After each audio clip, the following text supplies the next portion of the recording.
边境解封，全台关注。根据疫苗覆盖率，18岁到29岁族群第一季高达99%，就有医师建议，未来出国旅游可以优先开放他们。假如你要先放一些人出去，你一定是从最安全的人、风险最小的人开始放，打疫苗打得最好的。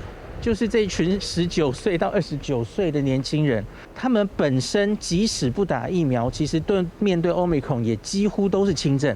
那更何况是打过疫苗之后，把解封后出国当作奖励，但还是得打满第3剂疫苗。而这群年轻人还真的都很有意愿，因为我想应该还蛮多人都闷坏在台湾吧。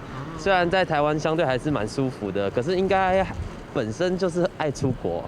对，所以我相信应该还是会有蛮多人会因为这个去打第3剂。我自己 OK 啦，因为我会很想要出国，所以我自己蛮喜欢这个做法，但是可能其他年龄层人会觉得不公平吧。但目前国外疫情还是相当严峻，打疫苗还不是万灵丹。根据疫苗覆盖率解封，恐怕有难度。完全打过疫苗以后，开放旅游回来以后，带着病毒进入台湾的风险还是蛮大的，所以现在没有办法根据有没有接种疫苗来决定说能不能做旅游上面的一个限制的解除。16号也开放第23轮追加剂疫苗，上午10点可以预约接种，将提供158万多剂疫苗，包含2.3万剂的 AZ、66万的 BNT 和76.9万的莫德纳、12.6万的高端都在里面。符合资格者可以抢一波，打好打满，才有多一份机会赶紧解封。